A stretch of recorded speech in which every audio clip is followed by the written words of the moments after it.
Well, hello, welcome to Investigating Easter.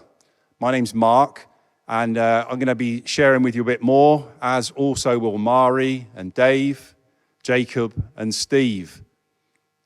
We'd have really liked to welcome you here with us in Gorse Hill Baptist Church, but unfortunately, as I'm sure you know, COVID means we can't do that this time. But we're still looking to have some fun together as we explore and investigate more about Easter. So let's start with part 1 of 3. Easter. What does it mean to you? What do you think of when you think of Easter or someone asks you about Easter? I've got my little box of tricks down here, my Easter basket, you could say. Maybe that'll give us some ideas. So let's see what we've got. Here's the first one. Good old Easter bunny. Often a fluffy toy. Sometimes, this one, a bag. So, some things about Easter. All right, what else have I got? Good old Easter chick. Inside this one, there is actually an egg. Don't worry, it's a rubber bouncy egg, so we should be safe, no mess on the carpet. And the egg often reminds us of new life. And people used to roll the eggs, reminding them of rolling the big stone from the tomb away as well, from where Jesus was buried. Okay, what else? Thinking of eggs, I'm sure you'll have all thought of this type of egg. Cadbury's cream eggs, Smarties eggs, other eggs are available, as they say. Chocolate eggs. We love them. Did you know in Britain, an average Briton apparently eats 9.5 kilograms of chocolate in a year? It's a lot of chocolate. Also, the biggest handmade chocolate egg apparently has 8,000 kilograms of chocolate in it. That is a serious chocolate egg. And the last little fun fact on eggs, there is apparently an egg that was made and it was encrusted, so it was covered with diamonds. And the egg itself, you could buy, and it was only £50,000. £50,000 for a chocolate egg. Okay, I think that's enough on eggs.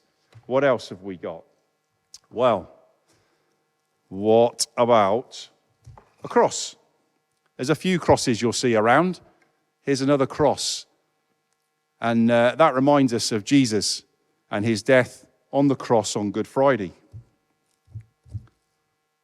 Hot cross buns. Everyone like those? Bit of butter maybe. Can't beat a good hot cross bun. So again, another reminder for us of Easter. And then some people also send Easter cards and Easter presents. So there's lots of things that we think of that remind us of Easter. And we're going to start investigating some of those together. Because for Christians, Easter means so much more. Okay, so you should all have a booklet that looks a bit like this. And you'll see that on page 2, there's a space that you can put your name. So write your names in your booklets now, because we're going to be working through those as we go through the different videos together. Also, you'll see on page 2, there's a bit of a quiz. We use symbols all over the place to help us to remember things. And so what I want you to do is to take a look at those symbols and pause the video and just take the opportunity to write down what you think they mean. And then we'll come back together and we'll work through what those symbols stand for.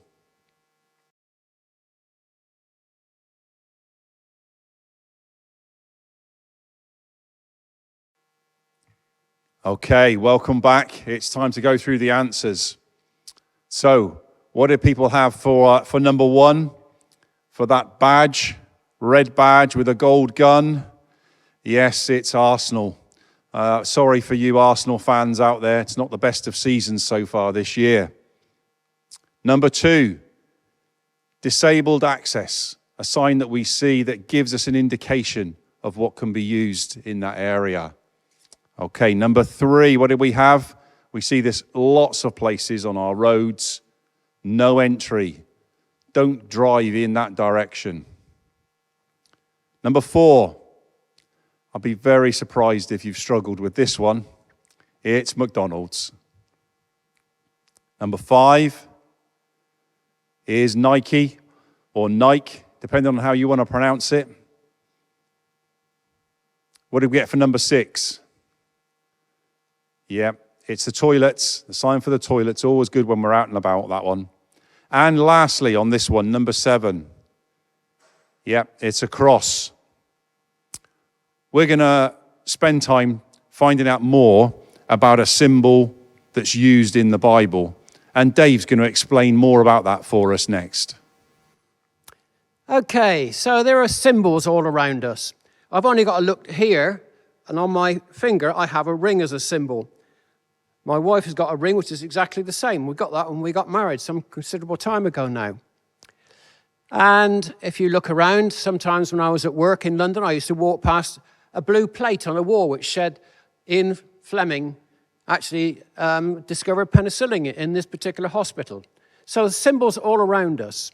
But particularly today, we're going to start looking at symbols that relate to Christianity and the Christian religion. And if you turn to page 3 in your book, you'll see that at the top there are some different sorts of crosses.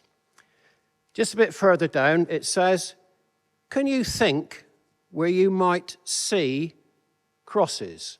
So we're just going to give you a few moments to fill in on those 3 lines there, 3 different things or places that you might see a cross.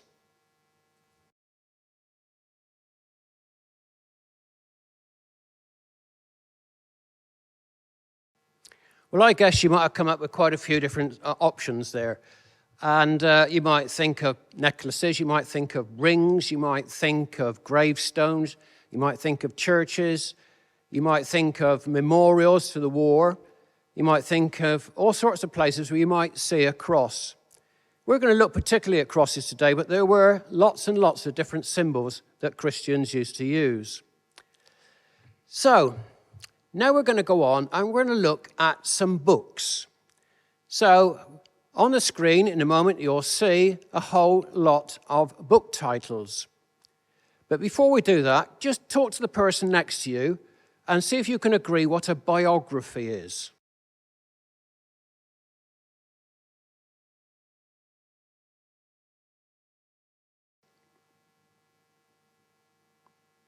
Did you get it right? A biography is a book written by somebody about somebody else. And what about an autobiography then? You know that one as well. Good. That's something where somebody writes a book about themselves. On the screen now, we're going to put up some books. Have a look at them as they come on through and see if you recognize any of these people.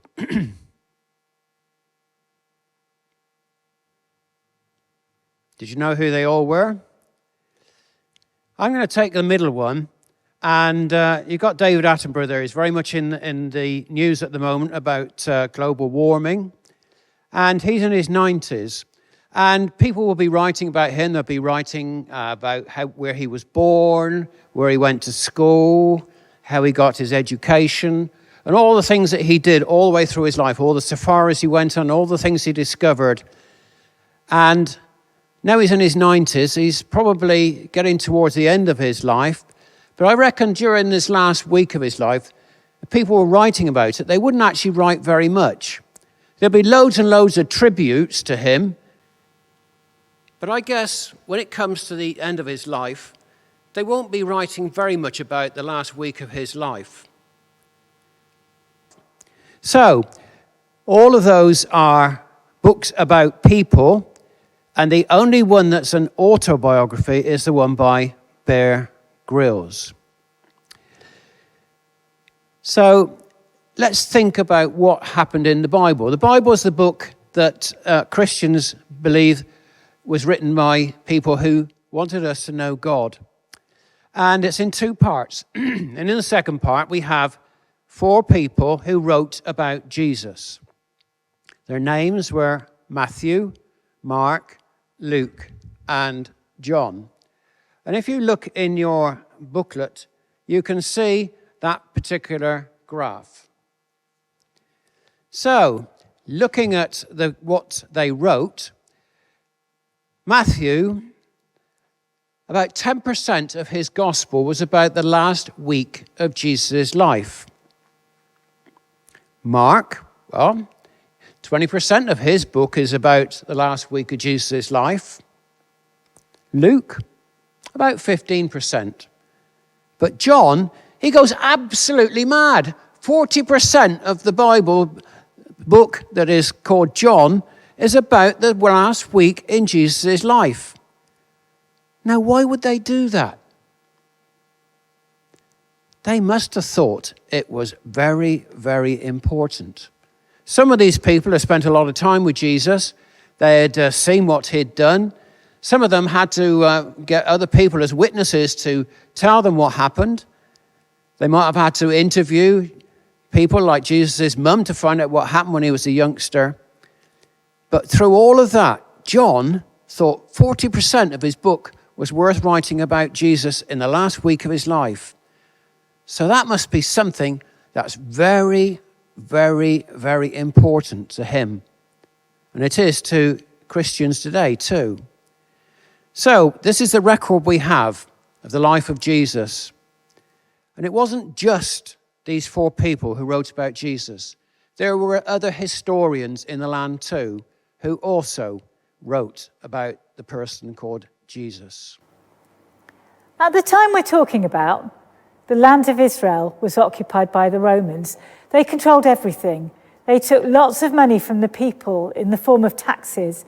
And if anyone tried to stop them or even got in their way, they would be severely punished. In fact, many of them were executed in a cruel and horrible way. As far as the Jews were concerned, the Romans were their biggest enemy, and they hated them. They wanted to get rid of them. They longed for someone who would rise up, get rid of the Romans, and become their own king. They had good reason for hoping for this, because in the past, God had sent them messengers. They were called prophets. And these prophets foretold someone called Messiah who would come to save them and set them free from their enemies. They said he would become king. It was all written down in the Jewish Bible. At the time, there was only the first part of the Bible, the Old Testament. But it was full of clues that God had given to the prophets. The people were on the lookout for the clues and the person who would save them, the Messiah. And now Jesus had arrived. He did amazing things. He travelled around the country. He fed a crowd of 5,000 people with only a few loaves and a few fish. He made sick people better. He raised some people from the dead. He taught the people about God, and he even called God his Father. Nobody had seen anything like it. On top of that, he said that God's kingdom was coming. Rumours were going around that he was the Messiah, that he was going to be the king. The people were watching him. Now, at this time of year, the spring, the Jews have a special festival. It's called Passover, and it's at least as important to them as Christmas is to us. Thousands and thousands of people would go up the mountains to the capital city, Jerusalem, to celebrate. On this particular year, it was about 3 years after Jesus had started teaching and doing his miracles, he and his friends, called disciples, decided to go up to Jerusalem for the festival. They'd gone up to Jerusalem before, but this time was going to be really, really important. Everybody was looking out for him. Everybody expected something to happen.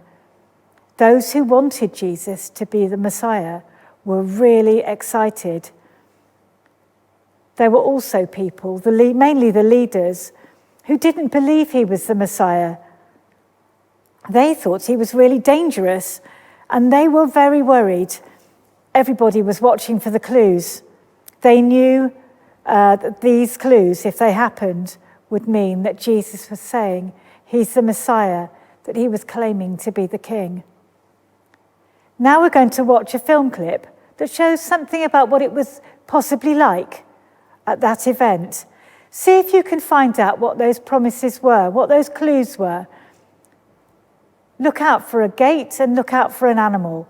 And if you look on page 3 of your booklet, down at the bottom, you'll find a place that you can write those clues. Jerusalem isn't far. That's not why. The colt. The colt's not to sell. It's to keep. I know who you are. You're Jesus of Nazareth. What do you know about him? People say he's the leader we dream of, who'll defeat the Romans.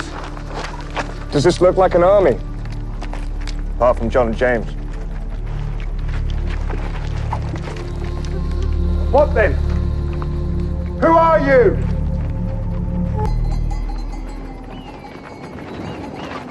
Peter, this is dangerous. It's written in the scriptures. Wait, why we need a donkey? See, not everyone's read as many books as you, Matthew. The people who matter have. The prophet Zechariah spoke, O daughter of Jerusalem, your king is coming to you. He is victorious, but he is humble, riding on a lowly donkey's colt. John! Some of our people are already in the city. Go ahead and tell them I'm coming, by the east gate. The glory of the Lord comes into the house by way of the gate which faces east. Stop!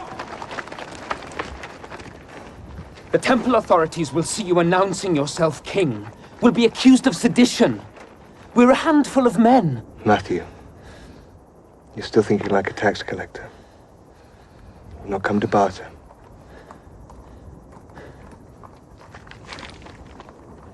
John! Arriving like this during Passover, there'll be uproar. You can preach. Like everywhere else, spread your message, but... Matthew, I've been preaching in Galilee for 2 years. I'm going to Jerusalem. You must know I'm not here just to preach. If you follow me, I will bring you to the kingdom of God.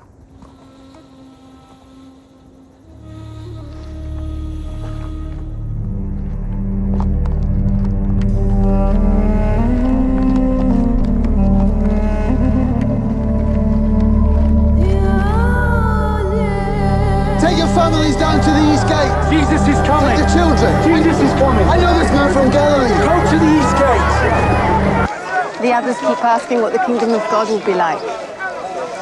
What do you tell them? To ask you. This is what John and James dream of. A great palace, soldiers, golden throne. What then? I promise you, Mary Magdalene, before the week is over, you'll know God like never before.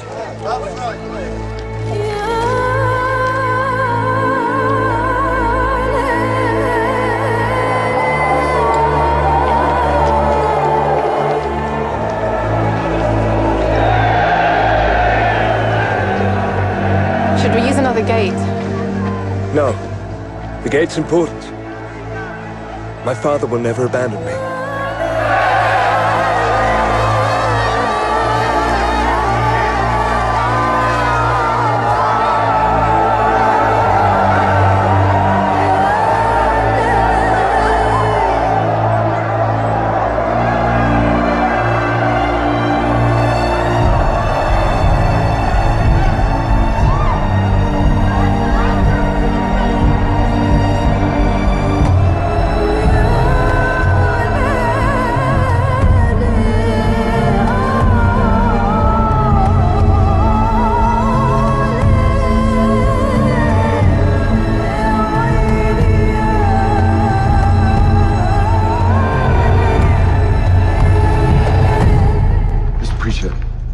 He came in the east gate on a donkey. A colt. A colt. Well, that's it. The prophets. Your king is coming to you. He is victorious, but he is humble, riding on a lowly donkey's colt. Our new king sent to free us from Rome.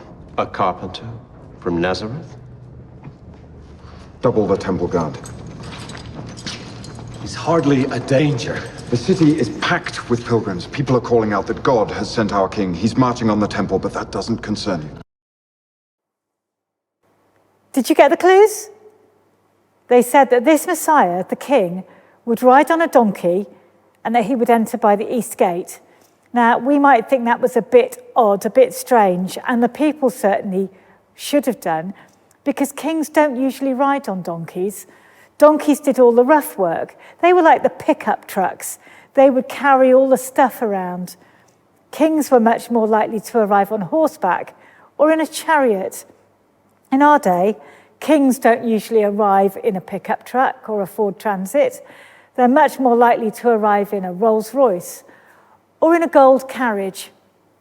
However, knowing the promises, when the people on the way to the city saw that Jesus was riding a donkey, they knew that was one of the signs. So they threw down their coats on the ground and they tore down palm leaves from the trees and threw them on the ground for the donkey to walk over.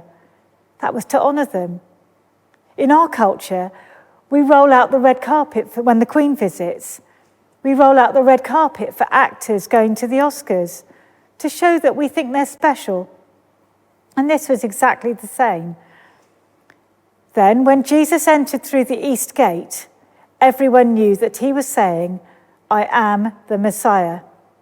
The people were shouting, "Hosanna to the Son of David," because David had been their most important king ever. And the Messiah was going to be related to King David. The people were so excited, they went wild. But did you see the men in funny hats? They were the Jewish leaders. They did not believe that Jesus was the Messiah that was going to save his people from the Romans. They were scared he was going to end up leading an uprising and that the Romans would be furious. They were afraid that the Romans would take terrible revenge, that they would destroy everything, that they would punish the people, and that many people would die.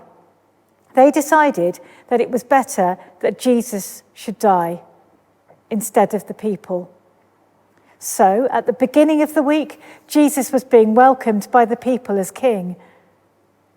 By the end of the week, he was hanging on a cross like a common criminal. We're going to investigate how this happened.